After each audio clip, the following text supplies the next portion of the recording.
Roma bab 8 ayatnya yang ke-14 sampai dengan 17. Roma bab 8 ayat 14 sampai dengan 17. Yang nggak ada saya bacakan ya. Semua orang, tanpa terkecuali berarti, semua orang yang dipimpin Roh Allah adalah anak Allah, God's child. Sebab kamu tidak menerima roh perbudakan yang membuat kamu menjadi takut lagi. Tetapi kamu telah menerima roh yang menjadikan kamu anak Allah. Oleh roh itu kita berseru, ya Aba, ya Bapa. Roh itu bersaksi bersama-sama dengan roh kita bahwa kita adalah anak-anak Allah. Dan jika kita adalah anak, maka kita juga adalah ahli waris. Maksudnya orang-orang yang berhak menerima janji-janji Allah, yang akan menerimanya bersama-sama dengan Kristus, yaitu jika kita menderita bersama-sama dengan Dia, supaya kita juga dipermuliakan bersama-sama dengan Dia. Nah, ini adalah salah satu kebenaran ya. Di dalam Perjanjian Lama, teman-teman bisa baca ada banyak kebenaran-kebenaran tentang identitas kita, bahwa dikatakan setiap orang yang dipimpin oleh Roh Allah adalah anak Allah. Artinya dipenuhi oleh Roh Kudus di dalam kehidupan kita sebagai orang Katolik itu penting banget. Karena Roh Kudus itulah yang akan membuat kita bisa yakin, yang akan membuat kita bisa menerima dengan sepenuhnya jati diri kita yang sesungguhnya sebagai manusia, apalagi di dalam Kristus Yesus. Roh Kuduslah yang memberikan conviction itu. Saya sendiri baru pertama kali meyakini bahwa saya ini adalah miliknya Allah, itu adalah ketika lahir baru. Sesudah saya dipenuhi Roh Kudus, mengalami pencurahan Roh Kudus pada waktu itu ya. Sehingga itu menjadi sebuah keyakinan yang sebelumnya keadaan, situasi, pengalaman-pengalaman saya membentuk saya bahwa identitasnya I'm nobody's child.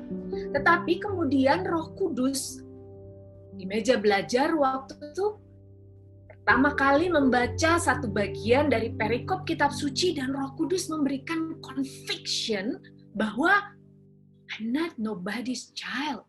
Saya ini bukan anak yang nggak punya siapa-siapa gitu. Saya ini bukan seorang manusia di dunia ini yang tidak dicintai, tetapi saya ini adalah anak Allah. Saya dicintai oleh Allah. Nah, ini kan kemudian membawa dalam hidup saya menjadi sebuah kelahiran baru.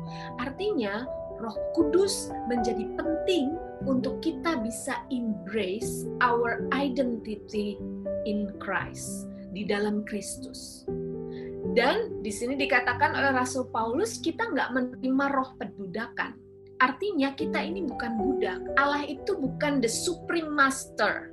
Allah itu bukan pribadi yang punya rule, hukum-hukum yang harus kita taati, yang kalau kita taat kita dapat reward, yang kalau kita nggak taat kita dapat punishment. Tetapi itu roh perbudakan. Tapi Allah mau bahwa kita ini anak. Anak itu merdeka. Anak itu punya hak, anak itu punya status yang hampir equal dengan orang tuanya. Apa yang menjadi milik orang tuanya itu juga akan menjadi milik dia. Dan relationship-nya bukan relationship karena fear, relationship karena takut. Karena saya ini seorang budak ya, yang nggak bisa melihat kepada Allah karena nanti saya mendapatkan hukuman gitu, atau saya mendapatkan punishment. Allah nggak mau kita dibelenggu oleh konsep atau pola pikir yang salah, bahwa jati diri kita di dalam Kristus, bahwa kita ini adalah anak-anak Allah yang dikatakan oleh Rasul Paulus, Roh Kudus akan membuat kita bisa memanggil Allah ya Aba, ya Bapa. Ya. Aba itu dari bahasa asli Yesus. Ya. Kalau Bapa, Father gitu ya, itu sesuatu seperti sebuah sebutan. Tapi Aba itu seperti kalau kita panggil papi, Daddy gitu ya, Papa misalkan gitu, Pak, Bapak misalnya. Itu satu sebutan yang personal banget gitu, yang intimate banget, ya Aba. Nah, yang mampu membuat kita bisa memanggil Allah ya Aba dengan seakan-akan udah gak ada batasan lagi antara Dia sang pencipta langit dan bumi, yang menciptakan segala isi dunia, yang meng-create alam segala macam. Itu kan begitu, kesannya begitu wow, begitu megah, begitu agung. Bisa kita sebut, kita panggil seperti Daddy, Papa, ya, Bapak.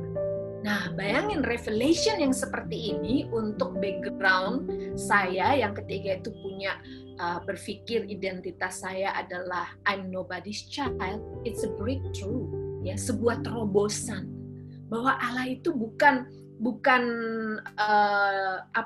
entah dia sesuatu yang jauh atau sesuatu yang agung, sesuatu yang mulia, tapi Dia mau supaya kita yakin bahwa Dia itu sangat-sangat dekat. Untuk kita bisa menyebut ya Aba, ya, kita membutuhkan sungguh-sungguh merendahkan hati kita seperti anak kecil. Yang kalau anak kecil gitu ya, ketemu sama dedinya gitu, dia akan kemudian berlari, Daddy, gitu ya, langsung dia peluk papinya gitu ya, lalu kemudian dia senang banget. Nah, itulah yang Allah mau dari kita, bahwa kita ini adalah anak Allah, ya. Dimana Pope Francis berkata DNA-nya kita adalah anak Allah. Itu adalah DNA kita. Lebih daripada apakah saya orang Jawa, apakah saya orang Padang, apakah saya orang Papua, apakah saya orang Inggris, apakah saya orang Afrika, whatever, ya, suku kita, ras kita, itu adalah DNA yang sesungguhnya dari kita. And one day, suatu hari nanti di surga, kita akan bisa melihat itu, ya, bahwa kita memang sungguh-sungguh adalah anak-anak Allah. Nah, memiliki hati seperti anak kecil itu kita membutuhkan Roh Kudus. Karena Roh Kuduslah yang akan memberikan conviction itu di dalam hati kita. Yang meruntuhkan segala konsep-konsep atau pandangan-pandangan, pemahaman kita yang dibentuk lewat apapun. Sosial media kek, relasi kek, kultur kek, ataupun luka-luka kita kek, kenyataan yang kita hadapi mungkin dalam hidup kita, semuanya itu menjadi meluruk gitu. Meluruk itu apa ya? Pokoknya hancur gitu ketika Roh Kudus memberikan keyakinan, menolong kita untuk punya hati seperti anak kecil dan memanggil Allah Aba. Ya. Sebutan yang begitu intimate, sebutan yang begitu akrab, ya. Seakan-akan gak ada jarak antara aku dengan Allah. Bayangkan, Allah mau kita sungguh-sungguh menjadi anaknya. Bukan cuma mau, tetapi Allah juga mengharapkan agar kita sungguh-sungguh menghidupi dalam hidup kita bahwa saya ini anak Allah. Coba sekarang katakan pada dirimu sendiri, I am a child of God. Aku adalah anak Allah. Dan itu adalah kebenaran. Itu bukan title kita, ya. Untuk itulah Yesus datang ke dunia ini. Untuk itulah Yesus menebus dosa-dosa kita. Untuk itulah Yesus mati di atas kayu salib. Untuk itulah Yesus berkata, lebih baik kalau aku pergi, supaya nanti Roh itu datang. Karena Roh itulah yang akan membuat kita mampu dengan penuh keberanian berkata kepada Allah, ya Aba, ya Bapa.